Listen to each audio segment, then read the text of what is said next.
Now we move on to the panel discussion on navigating the future of international arbitration in Asia-Pacific region. I would request all the panelists to join us on the dais.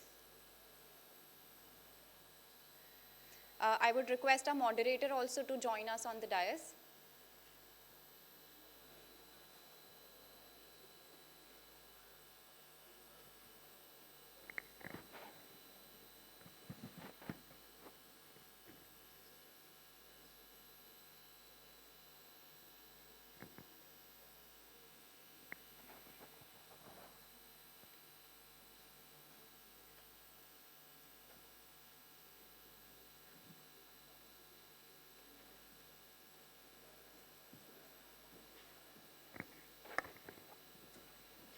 Our moderator for the session is Ms. Bhavini Singh. Bhavini is International Case Counsel with AIAC. She is India qualified lawyer specializing in dispute resolution and has completed her LLM from Sanpo, Paris. Bhavini has also represented clients in high-value international and domestic arbitrations, mediations, and commercial litigation proceedings before various courts and tribunals.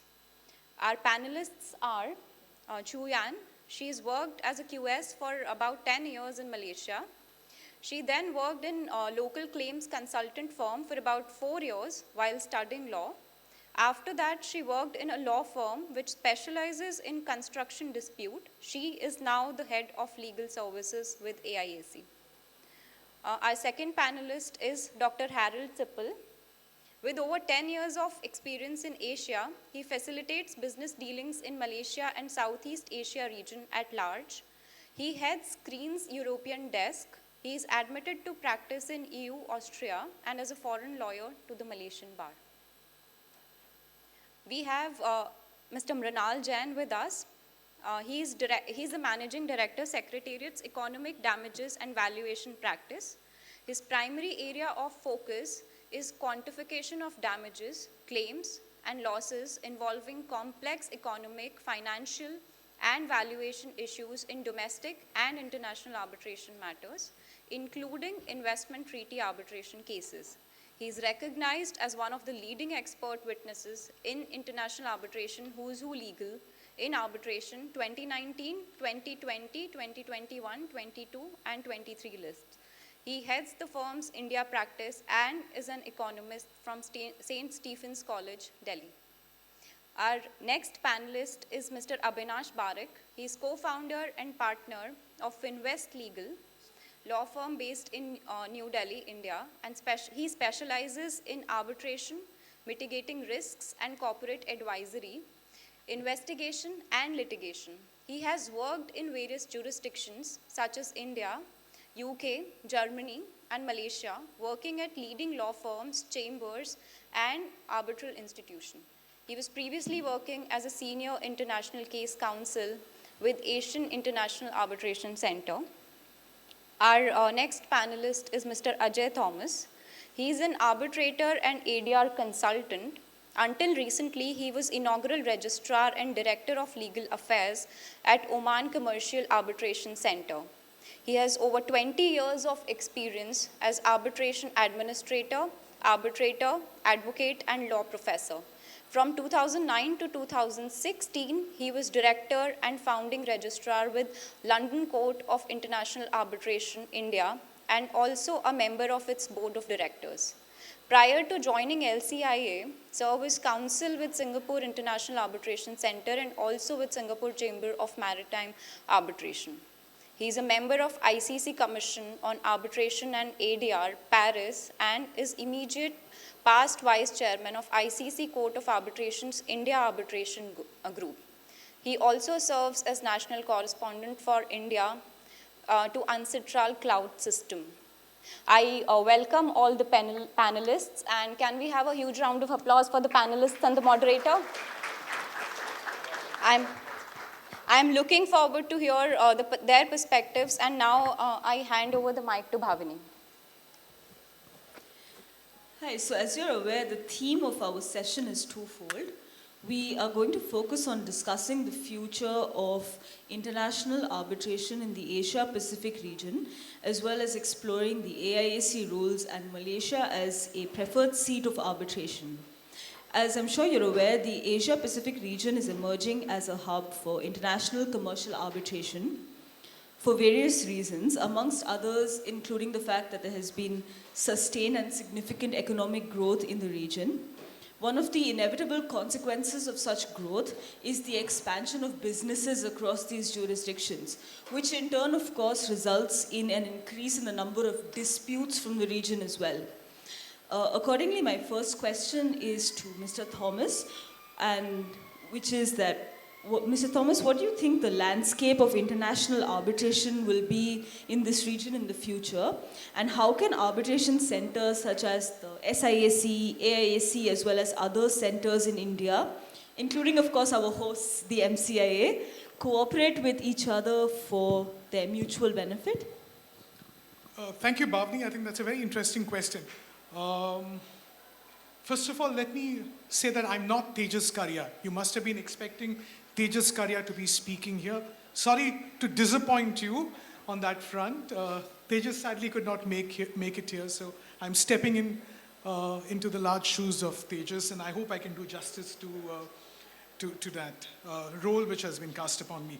So when you're talking about the landscape of international arbitration, I think we should start off with truism number one, which is that slowly but surely the center of gravity of world trade has shifted to Asia. And along with that, I believe that the center of gravity of international dispute resolution, including international arbitration, has also shifted to Asia. And this is perhaps why a few years ago, Sundaresh Menon, the current Chief Justice of Singapore, in a speech at the ICA Congress in Singapore said, and I quote Mr. Menon, "This is the golden age of arbitration, and those who practice it are extraordinarily privileged to be able to do so," unquote. So ladies and gentlemen, I think this is the scenario in which, or the landscape in which international arbitration finds itself today in this region. And when you're looking at the immediate region to the venue of this conference, that's the larger South Asian region, I believe if you were to just go back, rewind a few years ago, and if I were to talk about the largest jurisdiction in this region, which is India, there was a time, to quote a Supreme Court decision, the Guru Nanak case of the Supreme Court, there was a time the manner in which arbitrations were conducted in India made lawyers laugh and legal philosophers weep. So this was 20 years ago, this was 30 years ago. But if you were to fast forward to today, ladies and gentlemen, I believe this region, and especially India, is one of the most dynamic regions when it comes to international dispute resolution. Not only because the economies of the region are one of the fastest growing. India is one of the fastest growing large economies in the world. And if you were to look at Bangladesh, Bangladesh has got a growth rate even higher than that of India, but it's not as large an economy as India. So it's a very dynamic business environment that we're operating in. So from a landscape perspective, I think it's a flourishing landscape. From an institutional arbitration perspective, ladies and gentlemen, again, I think institutional arbitration is, thank you. Institutional arbitration is flourishing in this region. In India, at last count, we had almost 45 arbitral institutions. Lots of new institutions. There is a flagship arbitration institution of the Government of India called the India International Arbitration Center, which has recently been set up. The Arbitration Act, until 2015, was considered to be institution agnostic, to quote the words of Justice A.P. Shah in this 246 report of the Law Commission of India. But today, ladies and gentlemen, the Act is no longer institution agnostic. It promotes institutional arbitration, provides for an environment where institutions can flourish and thrive. Now, the immediate region, let's look at the landscape for institutional arbitration in the immediate region. Pakistan has, a few years ago, set up an arbitration center called the CIICA, the Center for International Investment and Commercial Arbitration, set up in Lahore. The Maldives has the Maldives International Arbitration Center. Bangladesh, which is one of the fastest growing economies in this region, has got the Bangladesh International Arbitration Center. Sri Lanka, for many years, had a couple of arbitral institutions, but now they have a brand new International Arbitration Center in Colombo, at the World Trade Center in Colombo. Afghanistan has a Center for Dispute Resolution. Bhutan, ladies and gentlemen, does not have an arbitration center, but I'm given to understand that the Bhutanese government is looking at revamping its arbitration law to provide an environment where institutions and arbitration can thrive in the region. So, ladies and gentlemen, a truism number 2 is that the competition when it comes to international arbitration and institutional arbitration is quite intense in this region, for the sheer fact that every country worth its salt today wants to establish itself as an arbitration hub of sorts. So it's a very, very competitive, dynamic environment that we are operating in. Now, having said that, ladies and gentlemen, while there is competition, at the same time there is scope for tremendous cooperation. And something that people who run institutions should remember is this, that the pie is large enough for everybody. And if you were to break down the rules of various arbitral institutions internationally and also in the region, the rules are basically generic rules. There isn't much of a difference in the rules. There are tweaks here and there.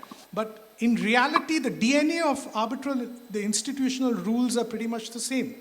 And I tell you this with 15 years of experience working in institutions and arbitral institutions.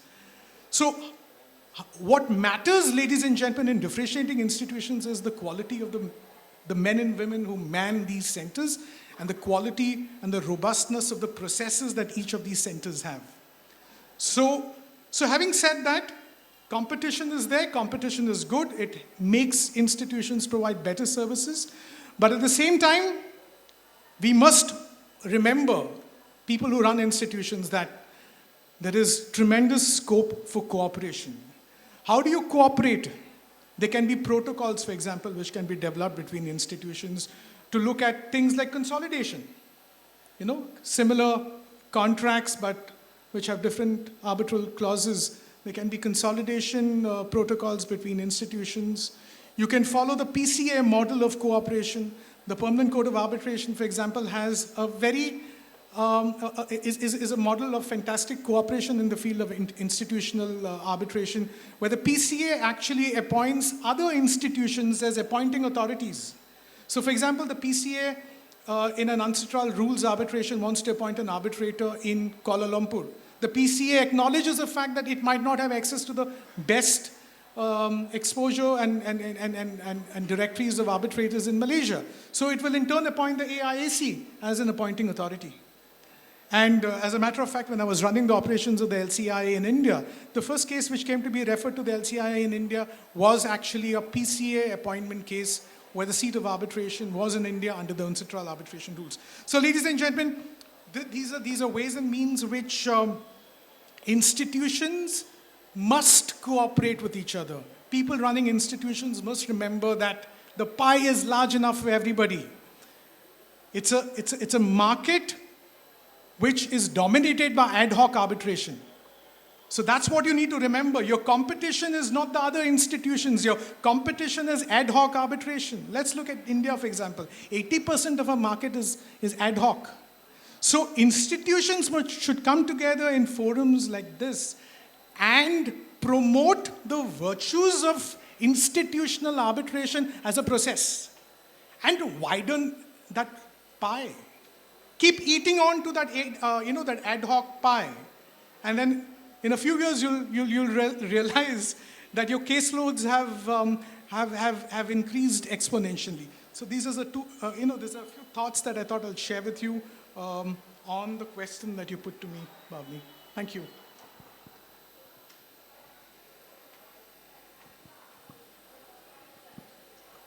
Thank you, Mr. Thomas. My next question is to Chu Yin. So, international commercial arbitrations in the recent past, in particular, have seen the emergence of certain specific features. Two of these of note are summary determination and emergency proceedings. So, in your opinion, how have arbitration centers in different countries dealt with such issues? And specifically, how has the AIAC addressed the issues of summary determination and emergency proceedings? Thank you, Bhavini. So I'll first start with dealing with the summary determination issues. Just a brief introduction about what summary determination issues in arbitration is. I'm sure everyone here is already well aware. It's an early dismissal procedure that parties usually raise it at a very early stage in arbitration. And it is mostly raised upon a point of law or point of fact that are manifestly without merit.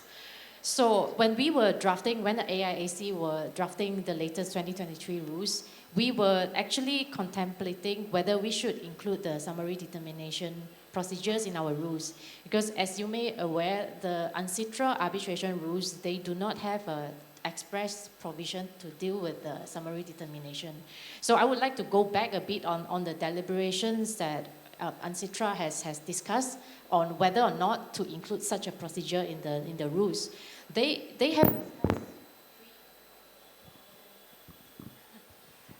have discussed three options.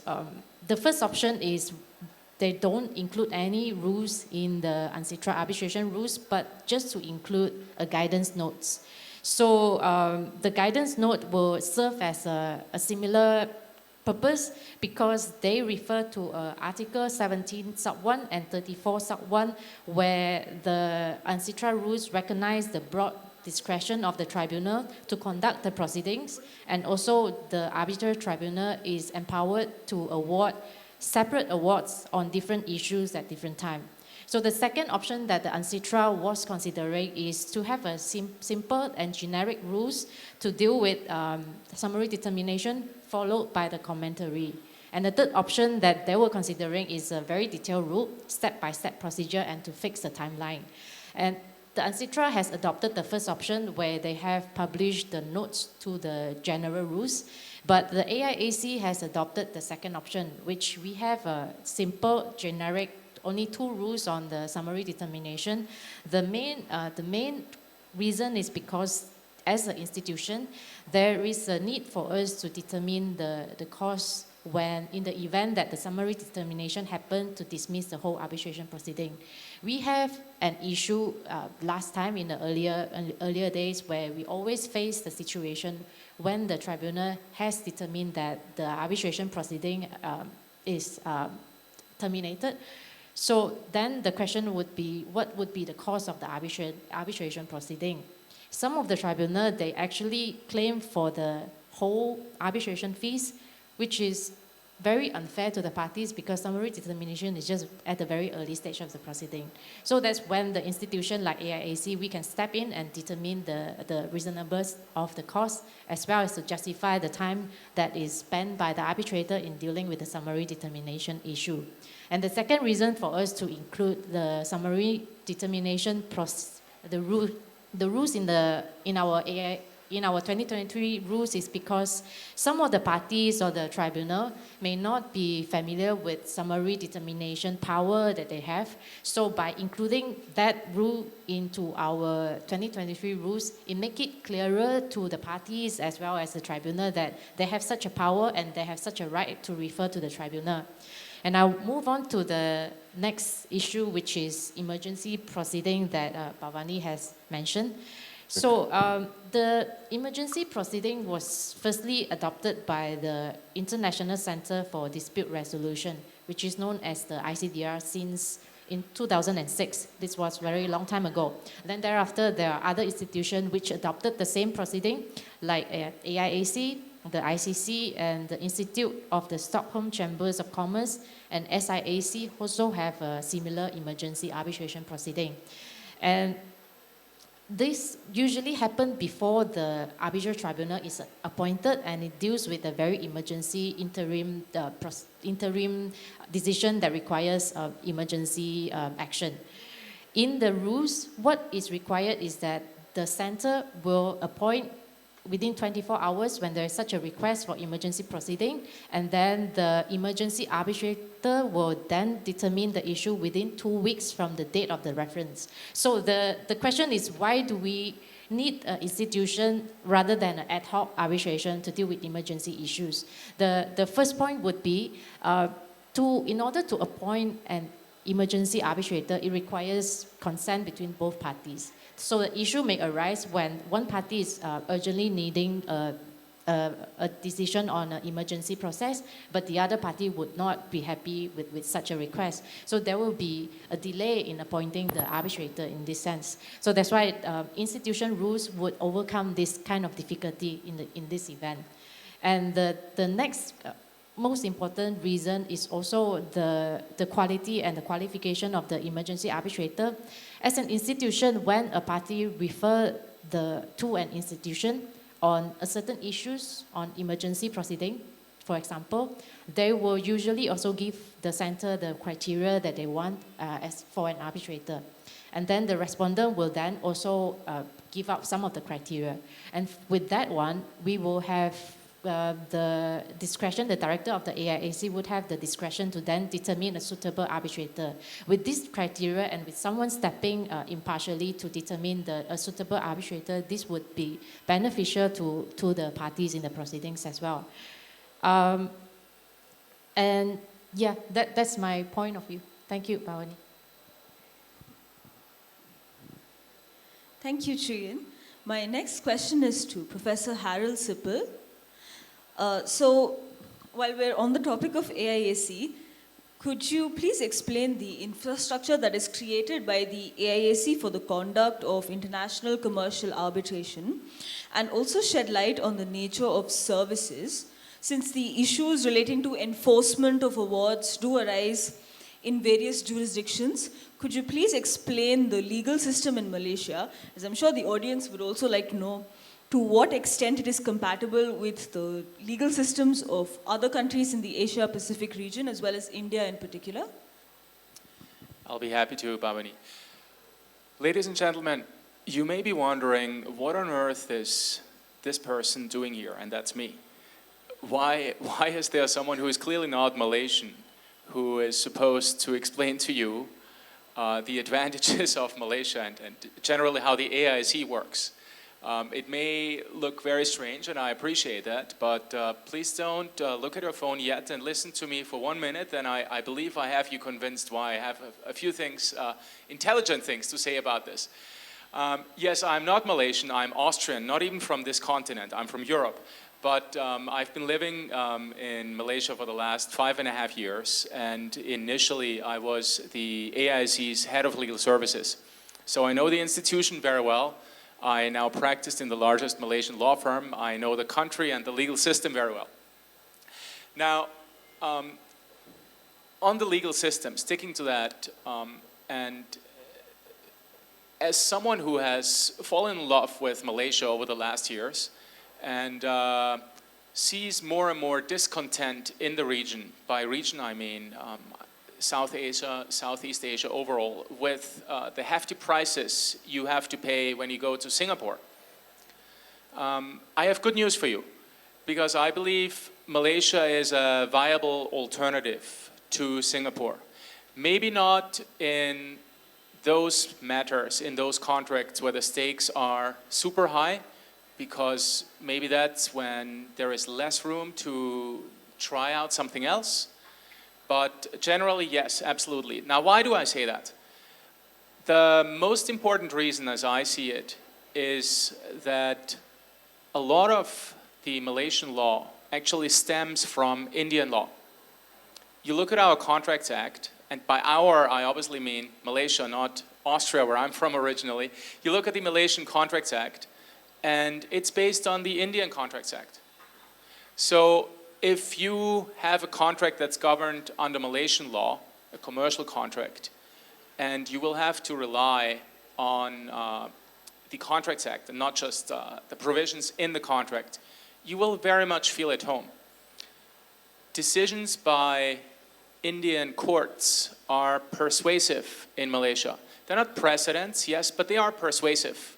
So it really puts you in a highly advantageous position if you go and have legal proceedings in Malaysia, such as those proceedings that are ancillary to arbitration proceedings. I'm particularly speaking about enforcement and setting aside proceedings.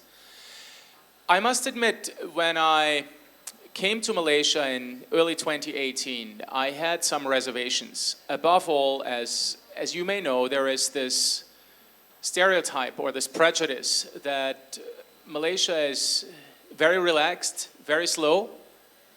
Yes, it is true to some extent, I will not hide that. I'm getting very upset with taxi drivers who often get lost on the way, and I tell them, please turn left, and then they turn right. I guarantee you it happens almost once a week. But this is not related to legal stuff, right? This is really daily life. The judiciary is super efficient, and I'm not here to just give you a pep talk. I'll give you a very concrete example why I say so. I often tell my European clients, do not necessarily put in an arbitration clause into this particular contract because it may be better to resolve it in court. First instance, usually 6 months. Boom, you're done. By that time, probably India will have assigned a judge, or I don't know. But that's not for me to say. I just hear that the 11th commandment is never litigate in India. But again, that's not for me to say. Now, what about the AIAC as such? Because I covered the legal framework and the situation you would find yourself in if you had legal proceedings in Malaysia. The AIAC is, as I see it, a very viable alternative to the SIAC. I think the institution that a lot of Indian parties rely on. In fact, it seems to me if Indian parties did not rely on the SIAC anymore, they would have to downsize by about 50%, right? Almost, I think more than half their cases come from Indian parties. Why should you take into consideration the AIAC? Well, I believe one consideration that becomes more and more relevant, and we heard it yesterday in Mumbai also, is costs. The schedule of fees at the AIAC is very balanced in the sense that, yes, you pay a price for your arbitrator, but it's not a super low price. It's an appropriate price. You don't want to go so low that no arbitrator is interested, but you want to have a reasonable price. The same for the administrative fees. Yes, they are much lower than in other institutions, but they are at a reasonable price. So you know that you get a very good quality of service, but at a lower price. Another point I'd really like to highlight is the AIAC's facilities as such. And I'm again not just here, so the costs you can look it up. You simply look into the rules, those are hard facts. But what about the facilities? You've never been there, and it's difficult for me to sell this to you, so to say, without being specific. Well, 2 reasons. The AIAC has already won several prizes for having the best facilities in the world, not just in the region, but in the world. In fact, as the AIAC's director, Professor Sundar Raju, mentioned recently at an event in KL, only the Peace Palace in The Hague has larger facilities than the AIAC itself. And you would have hearing rooms that, as I see it, having done hearings in both, that do not need to have any concern when matching themselves with Maxwell Chambers in Singapore. But again, you get everything at a much lower price. I believe that costs become more and more of a concern because when arbitration used to be a timely, very swift and cheap process, we've seen a change over the last years. Now the biggest pushback we see is it's taking too long and it's too expensive.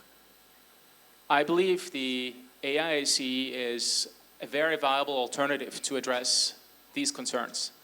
So for your next contract, whether you are in-house or whether you are advising your client, do consider the AIAC, and if you come to Malaysia, I'd be very happy to take you out for lunch or dinner. Thank you.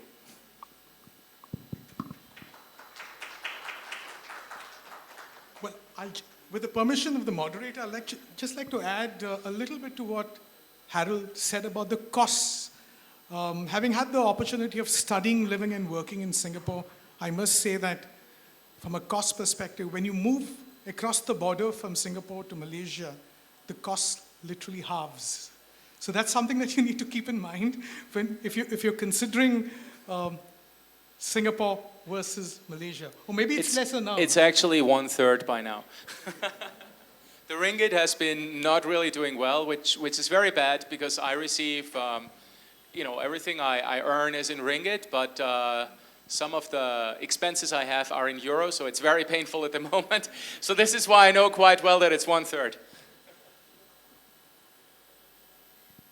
All right, thank you, Professor Harald and Mr. Thomas. While we are on the subject of costs, I would like to ask Abinash the next question. So the basis for an arbitral tribunal's decision to award costs to the parties has again become a matter of debate, particularly in the context of the conduct of the proceedings. So what do you think about this issue, and how do you think that institutional rules can address the issue of the apportionment of costs and the conduct of the proceedings? Thanks. Thank you, Bhavini. Distinguished panel members, distinguished guests of the dais, ladies and gentlemen. Good morning.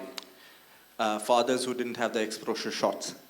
I first thank AIAC for inviting me to this event and address the audience during the India ADIA Week 2023.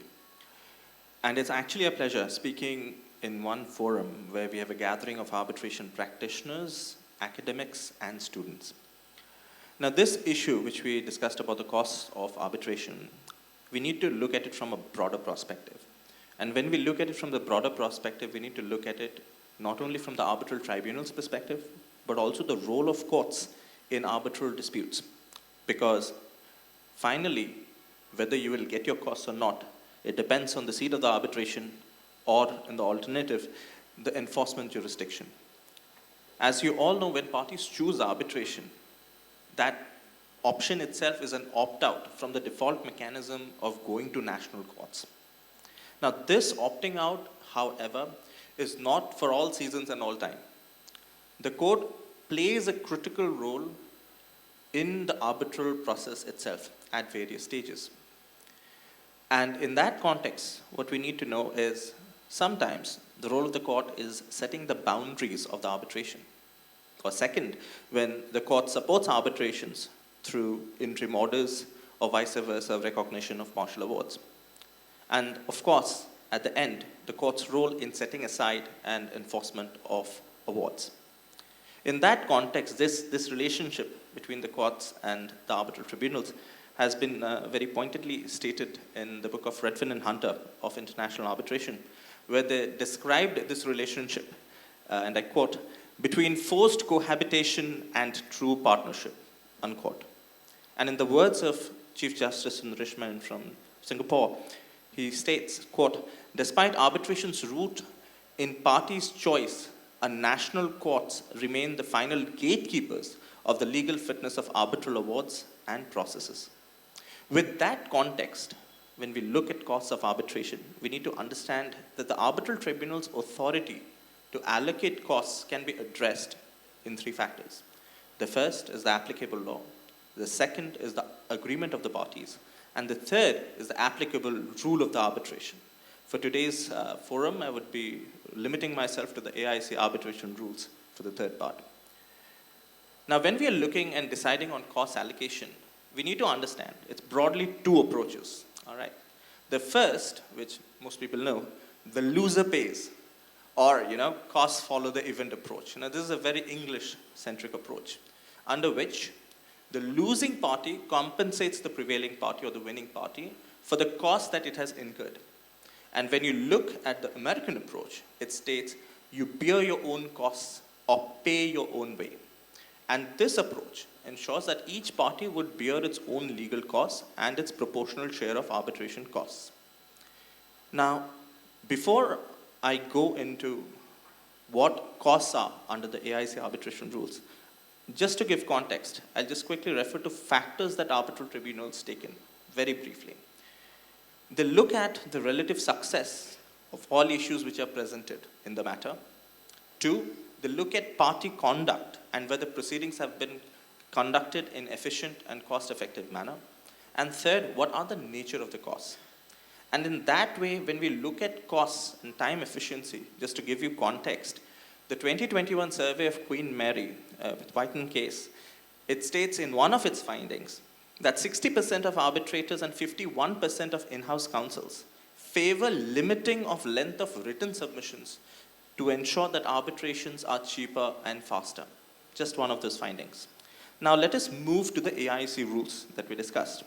When we look at AIAC rules, if you have them, and we start at Rule 18.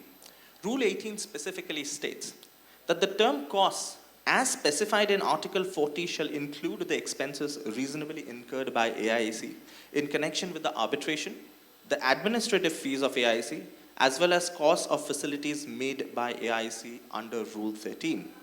And when you're looking at Rule 18, you need to look also at Rule 18.3, which speaks that notwithstanding the above, all parties and tribunals have the ability to agree on the fees and expenses with a fee agreement.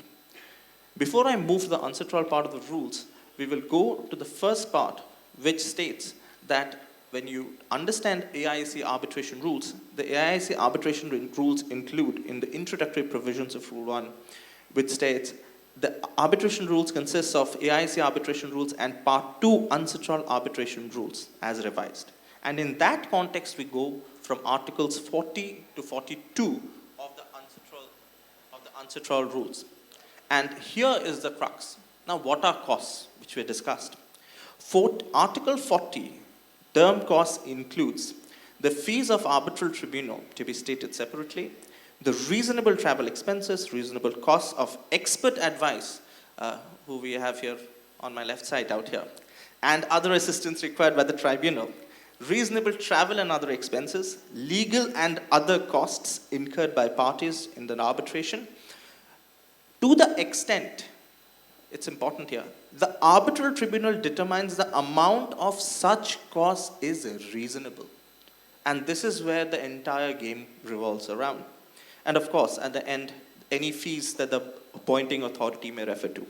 And when you're reading at Article 40, before I go into the specific other factors that are very important in this context, is Article 42, which discusses allocation of costs. And Article 42 clearly states that the cost of arbitration shall in principle be borne by unsuccessful party or parties. So under AIAC rule, as we were looking at it, it's the English approach that they are taking into. However, the arbitral tribunal may apportion each of such costs between the parties if it determines that apportionment is reasonable, taking into account the circumstances of the case. And we have been going around on this, on the circumstances of the case.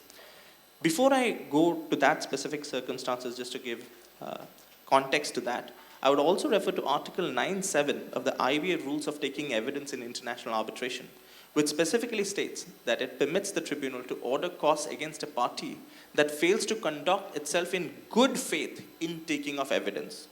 So you've got reasonable conduct, then you've got good faith in taking of evidence. Now, when we move forward as to when these factors are taken forward, you need to understand there are broadly 3 stages. The first stage is at the outset of the proceedings. So when the outset of the arbitration proceedings, you may have situations where the arbitral tribunal may be discussing during the first procedural order, the first case management, as to how they can control costs and what are the factors that would be included under costs that we discussed under Article 40 and 42.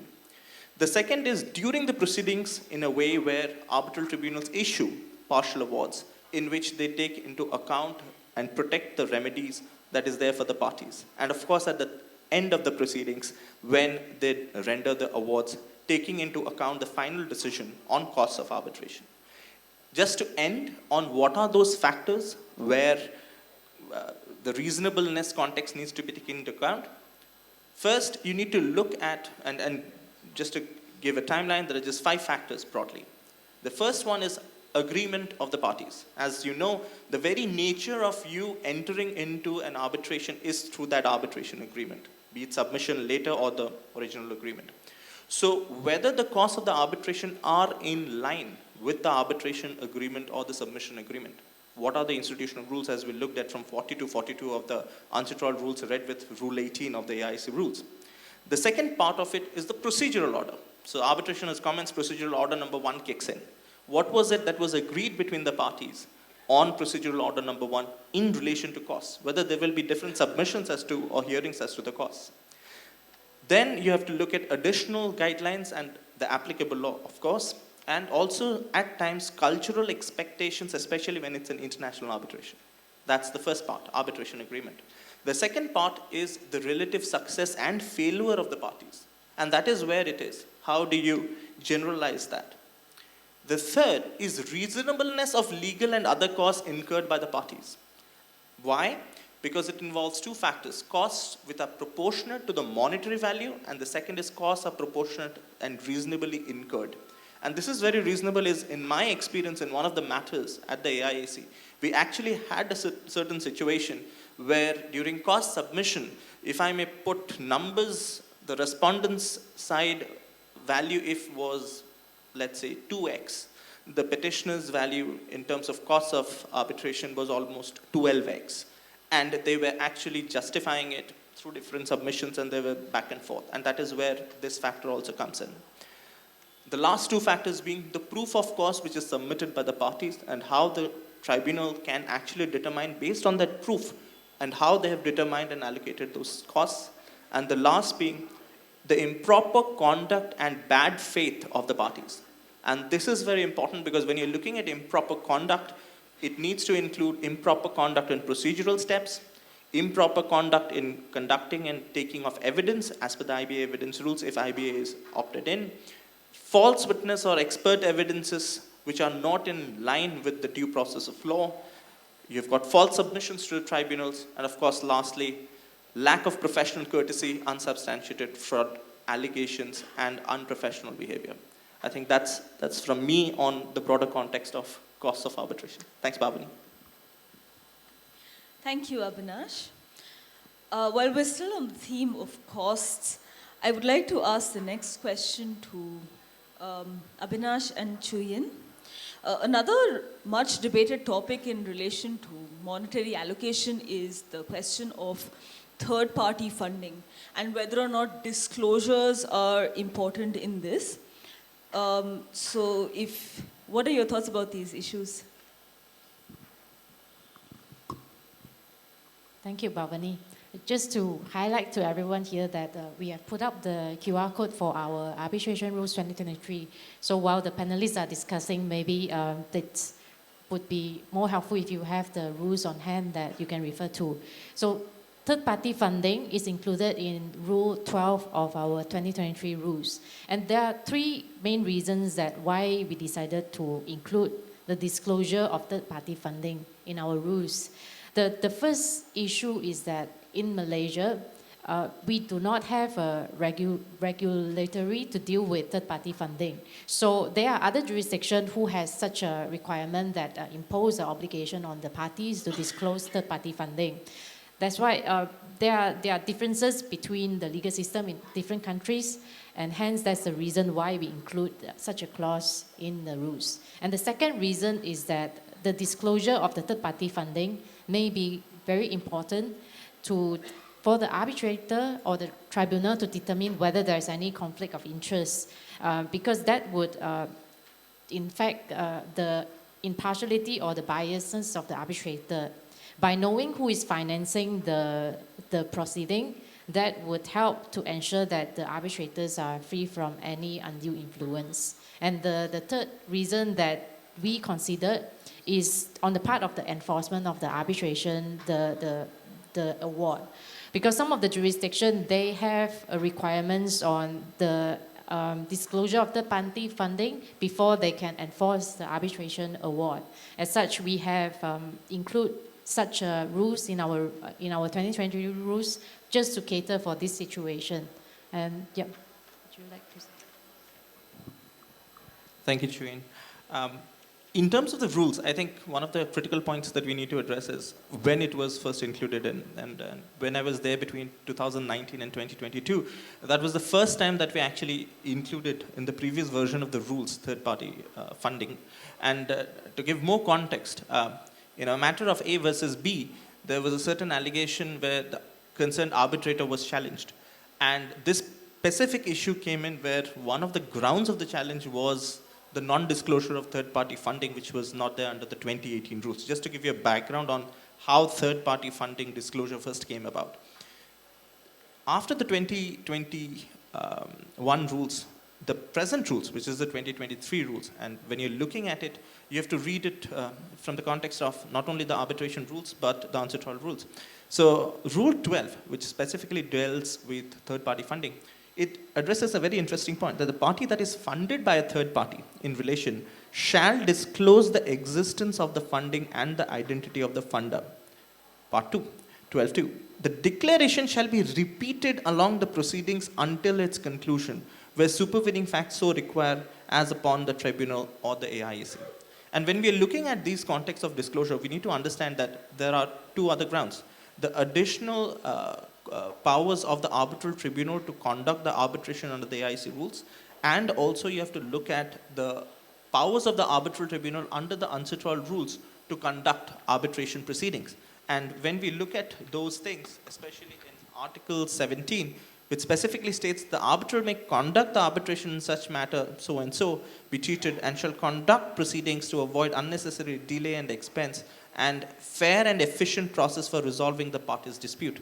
So it is very important that when we are looking at third-party funding, in that context, that due process is always to be followed by the parties and disclosure is maintained.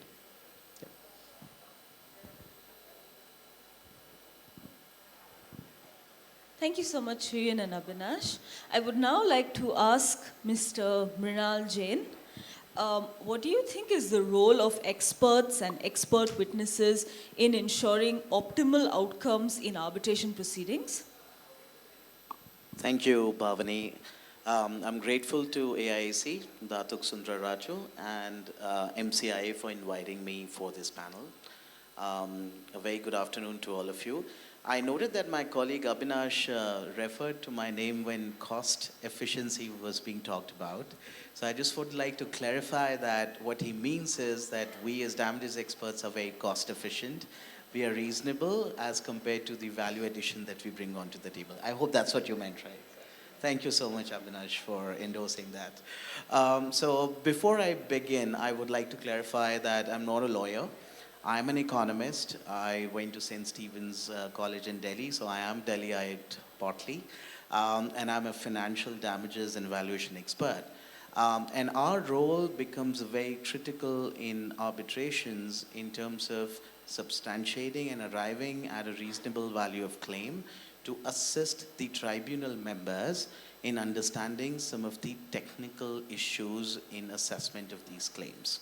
So when somebody asks what's really the role of a damages expert, in simple terms, we quantify damages, claims, and losses that could involve complex economic, financial, and/or valuation issues.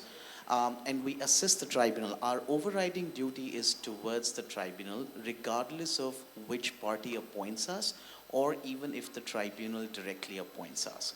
So our overriding duty is towards them, to assist them in understanding some of these technical issues, providing our opinions very clearly in an unbiased way based on principles and valuation methodologies that are scientifically and globally accepted, clearly stating out the facts of the case, instructions from our legal counsels if we are party appointed, or if you're tribunal appointed, clearly setting out instructions that have been given to us by the arbitrators, and then also setting out our conclusions or opinions which the tribunal is seeking for.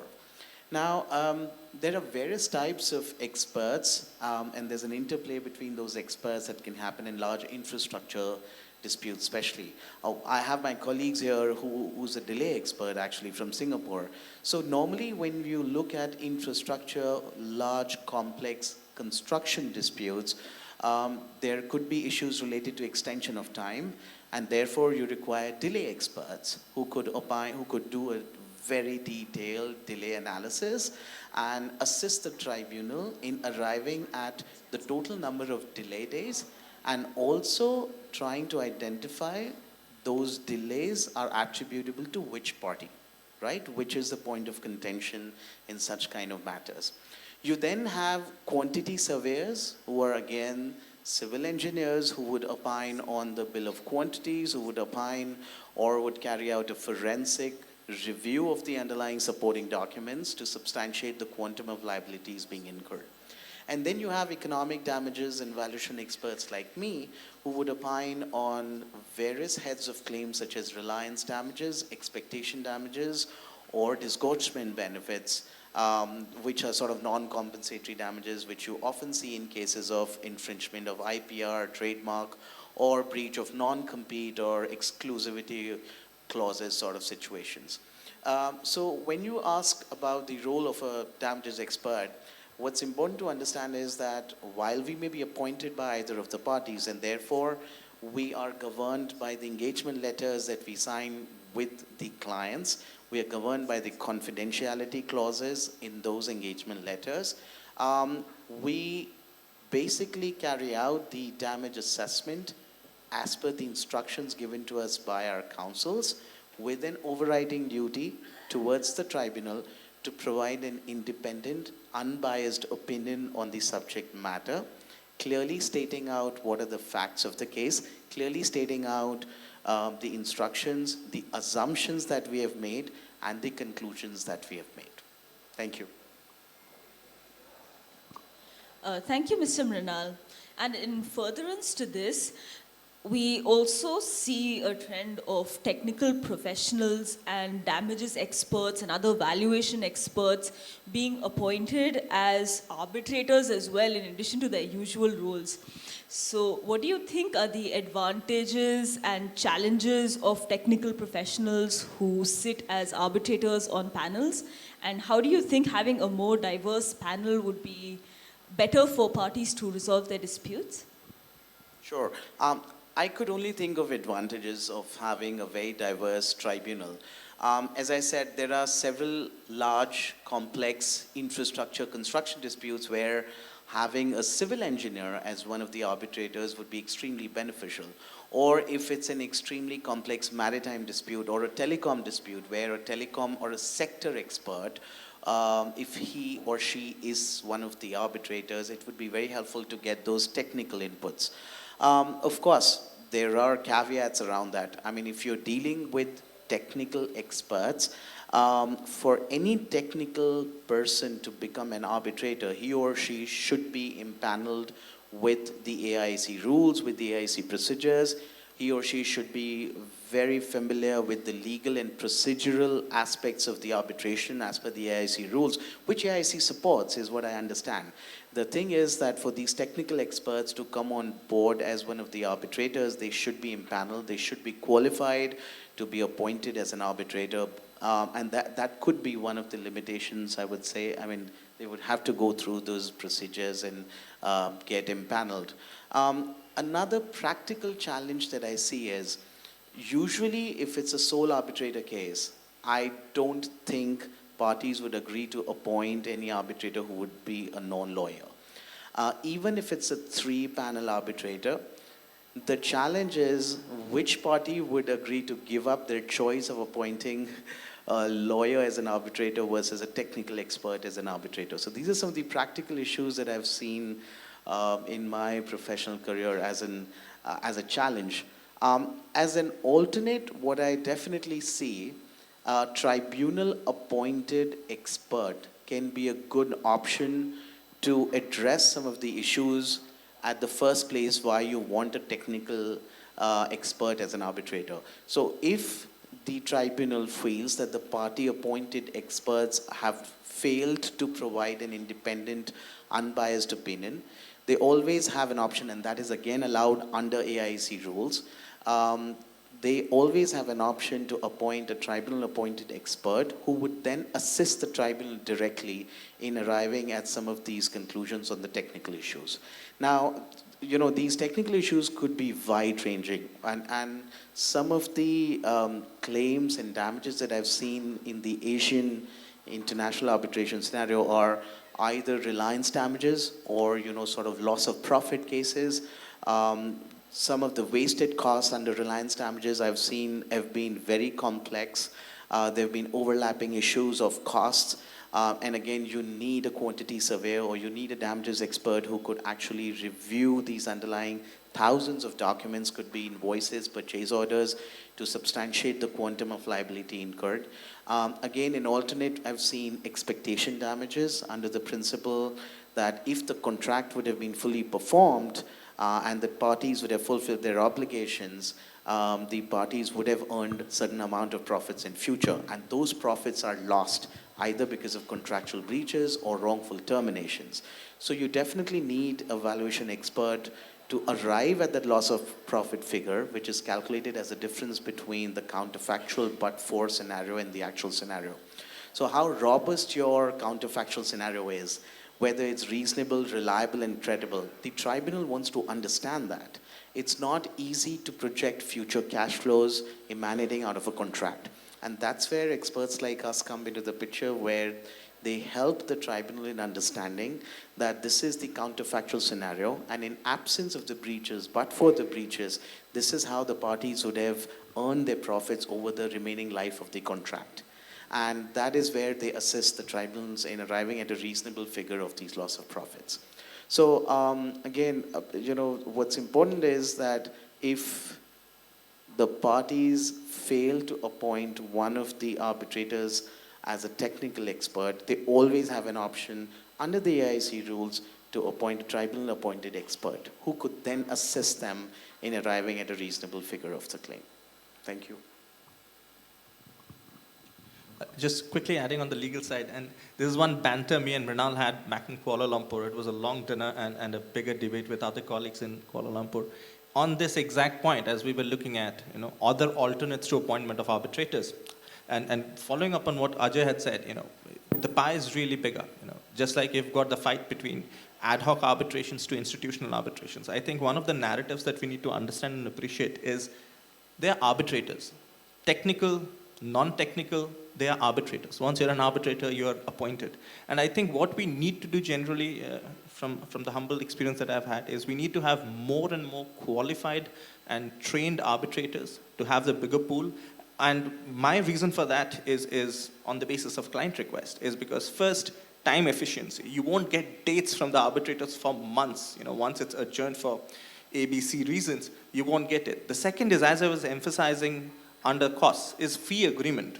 And as we know, if you have more options of qualified people, you'll have better bargaining chip for parties to ensure that you can reach reasonable fee agreements. And then, of course, have experts from construction sector or from maritime sector who are arbitrators who would enlarge the pool, ensure there is efficiency, and also reduce costs. That's my take. Thanks. I would like to jump in a little bit on that. I was a quantity surveyor for more than 10 years, and then I moved on to claim consultancy dealing with the delay.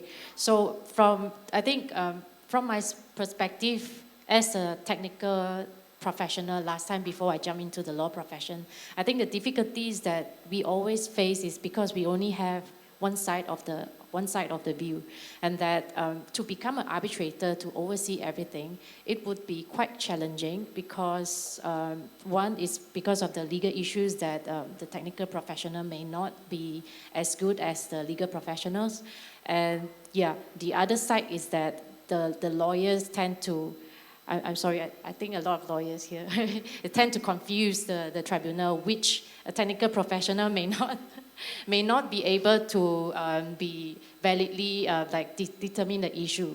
And then for experts like delay expertise or quantum experts, I was involved in an arbitration where we are giving our opinion on a delay issue and also a quantum issue like loss and expense. So the involvement of the whole process is just mainly on when the hearing was conducted, we only involve in the cross-examination on these certain issues. So again, it's only very focused on one issue and not the other issues. And these are the challenges that I think. But in the arbitration industry, from our experience, the panelists, there are a lot of dual qualification arbitrators. Like I can give an example, our director, Datuk Sundra, he was an architect, and then he studied law, and then he was practicing law as well. So with someone have a technical knowledge as well as legal background, that would help to understand the legal issues as well as the technical background as well. So I think some of them that I know, I think from the Singapore is Mr. Chow Kwok Fong. He is also a quantity surveyor as well as he has a law degree. So with that specific type of arbitrators, I believe that this would bring more advantages than disadvantages to this end. Yeah, thanks. Thanks, Chu Yin. I would now like to quickly invite Mr. Abinash to provide his comments on another trend that we're witnessing in the Asia-Pacific region, which is the rise of sports disputes. How do you see this developing in the future, and what shape do you think it will take?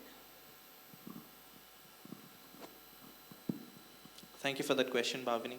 I think sports, I think everybody's enjoying sports right now. The Cricket World Cup is the flavor of the month, and it's going to go on and so on in different jurisdictions. You've got different sports.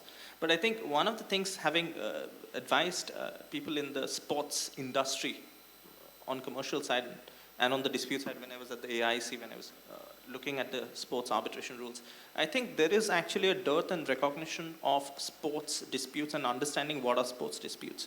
I mean, why can't, there are institutions that have come up as dedicated maritime arbitration centers, because maritime is a big sector. So is sports. And what we need to understand is, when we look at sports, being a sports person, I feel proud that, AIAC has at least come up as an institution, as a commercial institution, with a dedicated arbitration rules, which was launched in 2023, which is effective 6th of October this month. One of the key factors when I was looking at sports arbitration is we need to understand, and I'll quickly wrap up given that we have paucity of time, is you've got the International Olympic Committee, the IOC, and you've got the Code of Arbitration for Sports, which facilitates settlement of any private contention arising between sports activities and the independence of, and facilitates the settlement of any dispute that arises also in relation to sports activities, in line with the ICAS statute. Now, when we look at the Asia-Pacific region, we need to see, before the AIAC, there were also certain other developments. So in terms of Japan, they had actually constituted a body of the Japan Sports Arbitration Agency, JSAA, which provided arbitration and mediation for sports-related disputes. So did Korea with a Korean Sports Arbitration Committee, the KSAC, in 2006 for resolution of disputes after the 2002 World Cup, and for the steady growth and facilitation. So we need to understand that these developments have been happening around the world, but they have not actually reached to a level where they have become mainstream. Recently in India, we also had the development of sports arbitration. Very few people would know, maybe is in 2021, very recently, just 2 years back, the Sports Arbitration Center of India has been founded, which has been supported and provided by the Ministry of Law and Justice.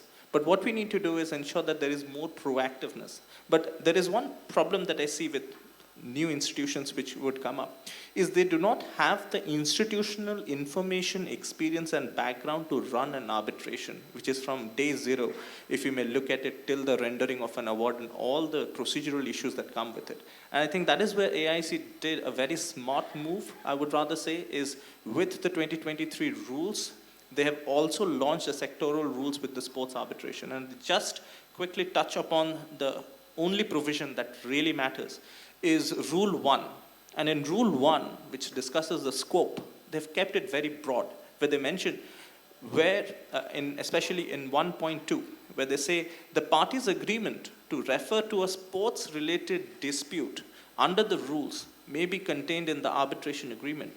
And in 1.3, they clarify a sports-related dispute submitted under the rules may relate to any financial or non-financial aspect of the performance or development of any sport, and may include more generally any activity or matter related or connected to sports.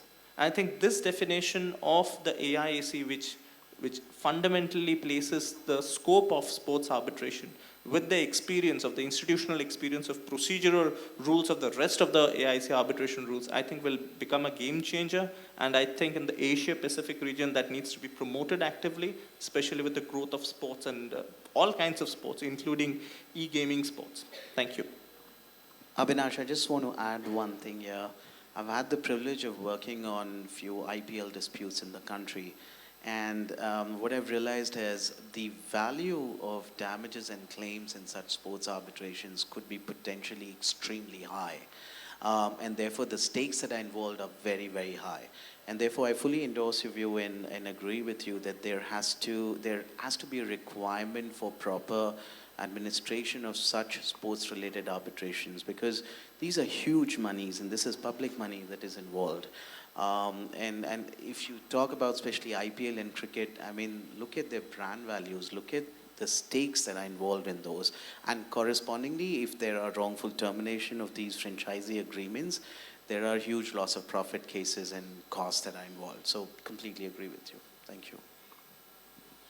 Thank you so much, Mr. Mrinal and Abinash.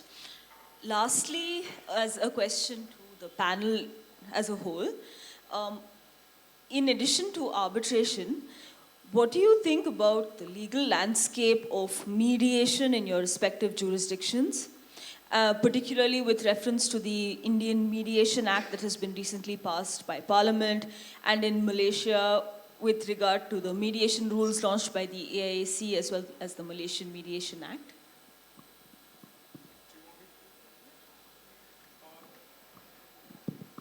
Maybe let's start off with the Indian mediation scene. I think we live in very interesting times, perfectly sums up the the mediation scene in India.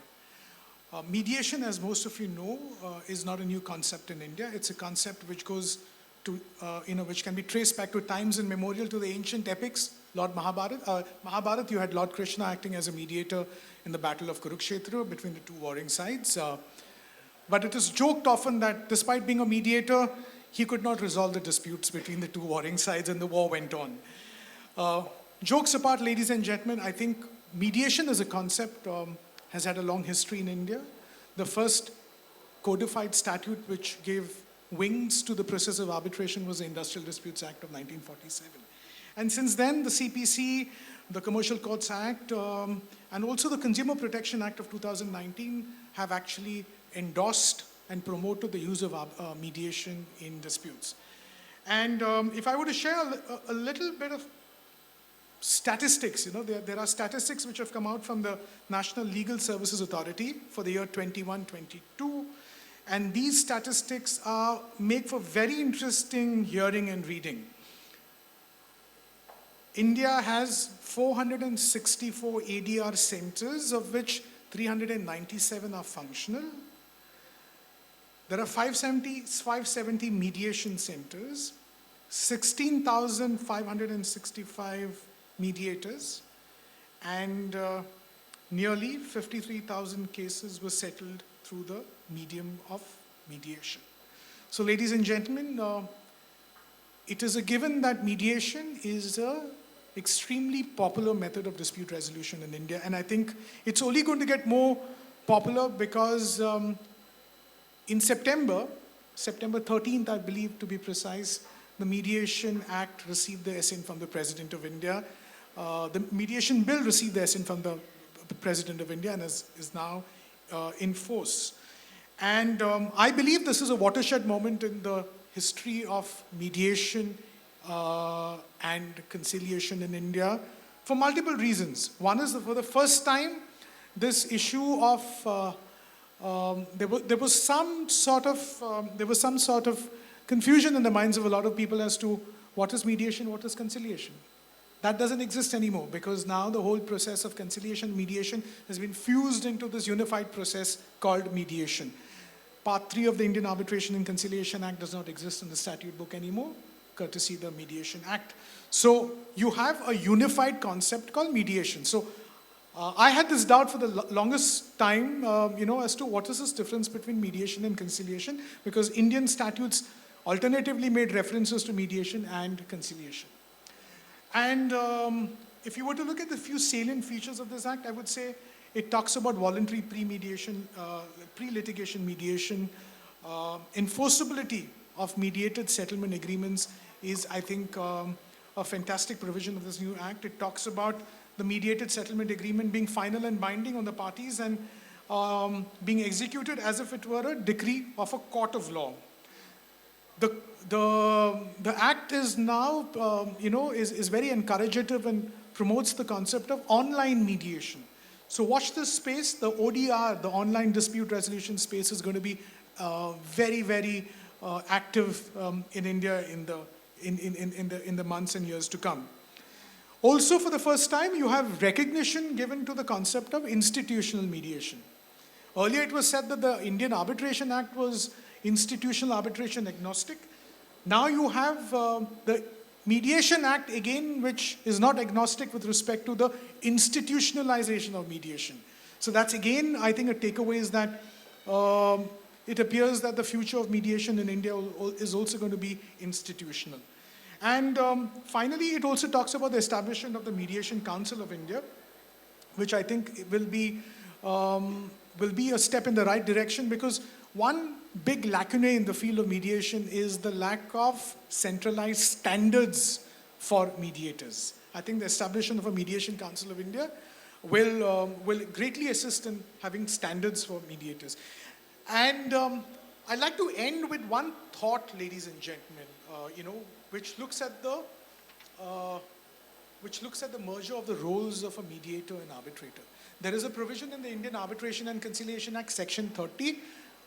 There's also a similar provision in the International Arbitration Act, Section 17 of the Singapore's International Arbitration Act, which talks about the arbitrator encouraging the settlement of disputes through the use of mediation. Now, this is something I would want you to just think about it, because this is a very little used provision of the Indian Arbitration Act. It's hardly ever seen where you see an arbitrator promoting and encouraging the use of mediation to settle disputes. And I think this is something we really need to do when you look at it from an arbitration or a med-arb or a arb-med perspective. I think this is extremely important to look at this little used provision, Section 30 of the Indian Arbitration and Conciliation Act. And on that note, ladies and gentlemen, I'll share my brief comments with a quotation from a gentleman named Paul Jalinas, a former chairman of the ICC Commission on Arbitration and ADR. And I quote Paul, he says, "In the conscience of every arbitrator, there is a mediator who is asleep. The only question is, how do you wake him up?" So ladies and gentlemen, spare some thought to this for those of you arbitrators and mediators in the audience. Think about it. How do you wake up the mediator in every arbitrator? Thank you so much, Mr. Thomas. We now open the floor to the audience if they have any questions that they would like the panel to answer.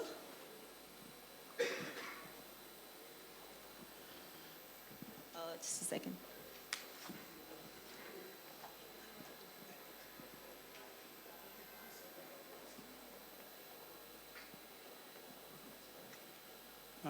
Very good morning to Malaysian delegates from AIAC.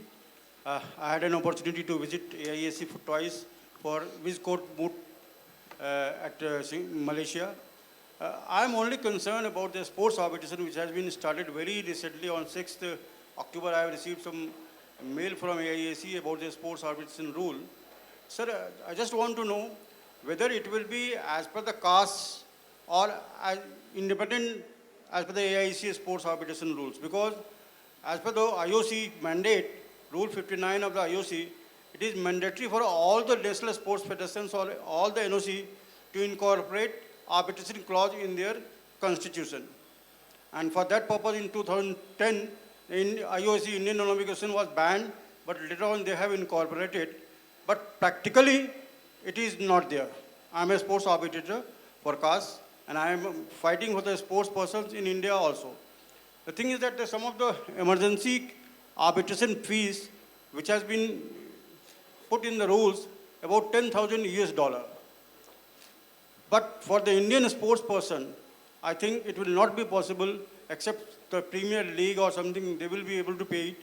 But for selection purpose, for their various disputes, it will not be possible for the Indian sports person. So what is the mandate for the Asian sports arbitration rules for those poor athletes of Indian?